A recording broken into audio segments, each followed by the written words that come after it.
Shalom, selamat malam Ibu, Bapak, Oma, dan Opa yang diberkati Tuhan. Selamat menikmati bulan baru, tahun yang baru, yaitu 2021.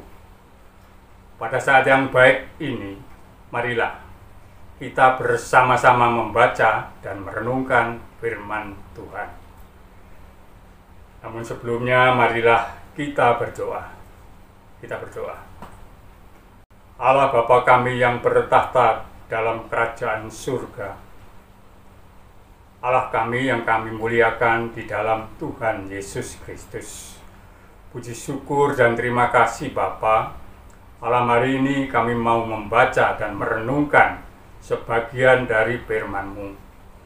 Oleh karena itu kami mohon ya Bapa, berkati kami, karuniakan kami dengan Roh Kudus-Mu, sehingga firman-Mu akan menjadi suluh dan pelita dalam kehidupan kami hari lepas hari.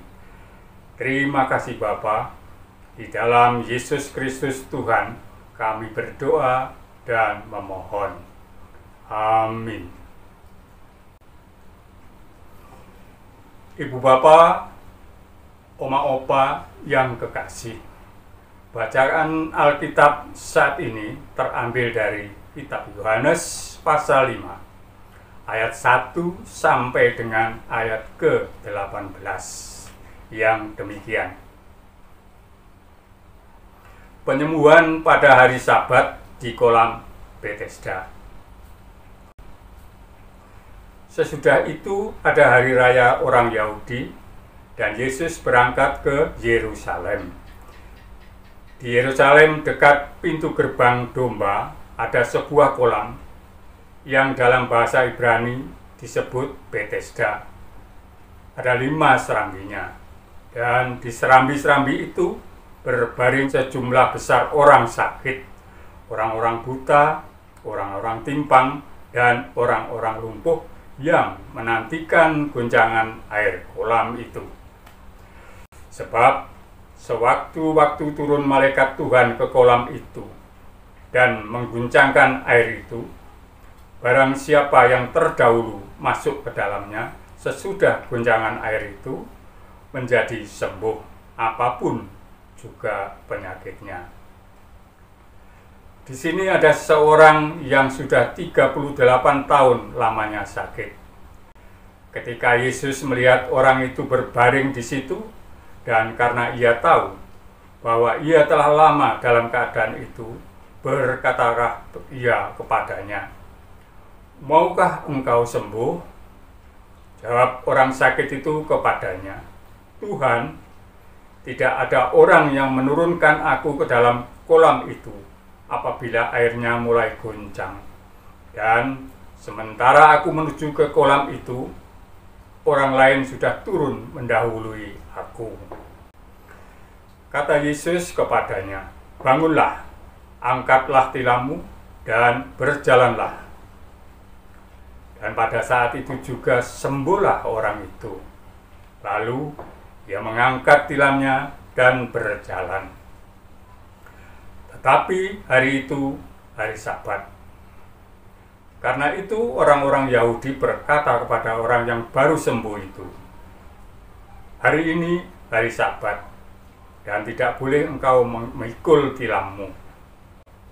Akan tapi ia menjawab mereka, "Orang yang telah menyembuhkan aku, Dia yang mengatakan kepadaku, 'Angkatlah tilammu dan berjalanlah.'" Mereka bertanya kepadanya, "Siapakah orang itu yang berkata kepadamu, 'Angkatlah tilammu dan berjalanlah'?" Tapi orang yang baru sembuh itu tidak tahu siapa orang itu, sebab Yesus telah menghilang ke tengah-tengah orang banyak di tempat itu. Kemudian Yesus bertemu dengan dia dalam bait Allah, lalu berkata kepadanya, "Engkau telah sembuh, jangan berbuat dosa lagi, supaya padamu jangan terjadi yang lebih buruk." Orang itu keluar lalu menceritakan kepada orang-orang Yahudi bahwa Yesuslah yang telah menyembuhkan dia. Dan karena itu orang-orang Yahudi berusaha menganiaya Yesus karena ia melakukan hal-hal itu pada hari Sabat. Tetapi ia berkata kepada mereka, "Bapakku bekerja sampai sekarang, maka aku pun bekerja juga." Sebab itu orang-orang Yahudi lebih berusaha lagi untuk membunuhnya, bukan saja karena ia meniadakan hari Sabat, tetapi juga karena ia mengatakan bahwa Allah adalah Bapanya sendiri, dan dengan demikian menyamakan dirinya dengan Allah. Demikian bacaan Alkitab pada malam hari ini. Ibu bapak, oma dan opa yang kekasih, renungan pada malam hari ini Minggu tanggal 17 Januari 2021 dengan judul Sang Welas Asih Menyediakan Hidup Baru, dengan nas pembimbing yang terambil dari Yohanes pasal 5 ayatnya yang ke-6. Ketika Yesus melihat orang itu berbaring di situ, dan karena ia tahu bahwa ia telah lama dalam keadaan itu, berkatalah ia kepadanya, "Maukah engkau sembuh?" Bapak, Ibu, Opa, Oma yang diberkati Tuhan, ketika narasi ini ditulis, vaksin virus corona belum diproduksi, dan kita semua menanti dalam harapan yang baik. Tahun 2020 adalah masa sulit yang meluluh lantakkan kondisi ekonomi, sosial, dan mental masyarakat dunia. Ada harapan besar agar vaksin segera ditemukan dan kita kembali dalam kehidupan yang normal. Bukannya hidup normal, melainkan Kristus menyediakan hidup baru bagi si sakit 38 tahun itu.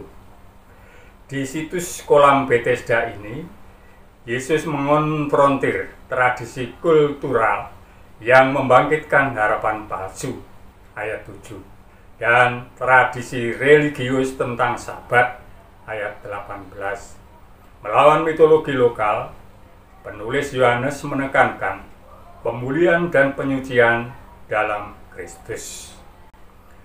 Tindakan Yesus menggugat kenormalan stigma sakit akibat dosa yang terbangun sejak zaman Raja Daud melawan penguasa awal Yerusalem. Raja Yebus mengatakan, orang timpang dan buta pun sanggup mengenyahkan Daud. Lihat 2 Samuel pasal 5 ayat 6 dan seterusnya. Sesudah Yebus kalah, Daud melarang orang timpang dan buta masuk ke Bait Allah.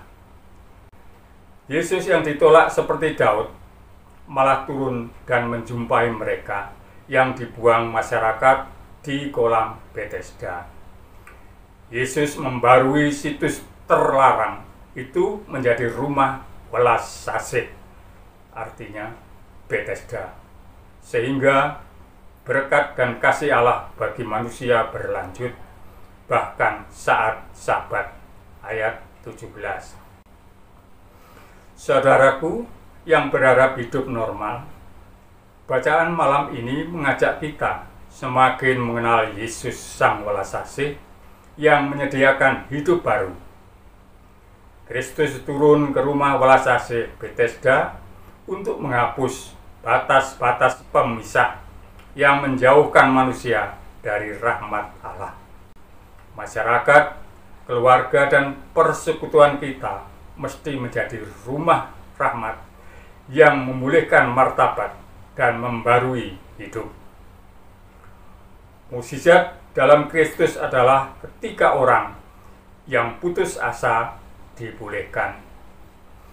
Alih-alih sibuk mengurusi siapa yang suruh angkat tilam di hari Sabat, Kristus mengajak kita menjadi sahabat yang memberi semangat dan solusi bagi mereka yang terpuruk.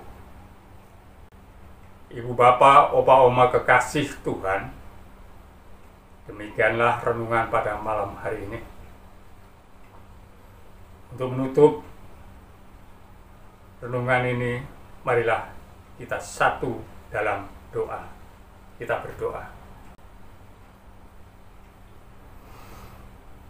Allah Bapa yang ada di dalam surga, saat ini kami telah membaca dan merenungkan sebagian dari firman-Mu.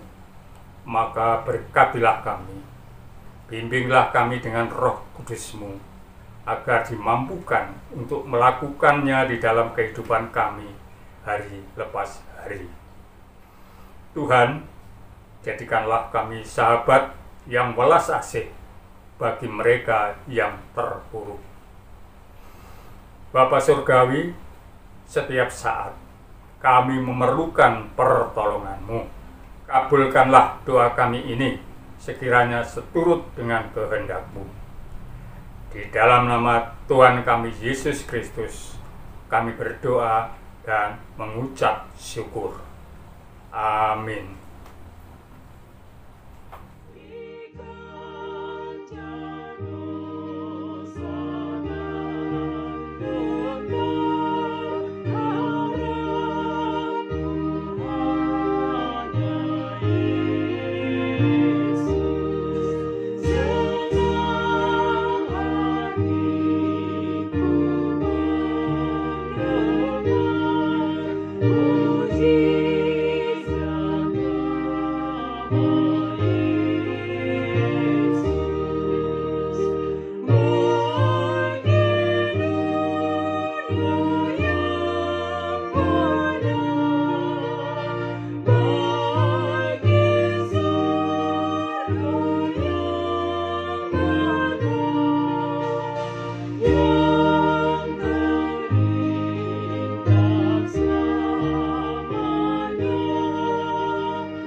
Tetap semangat, pelayanan segar dan hijau.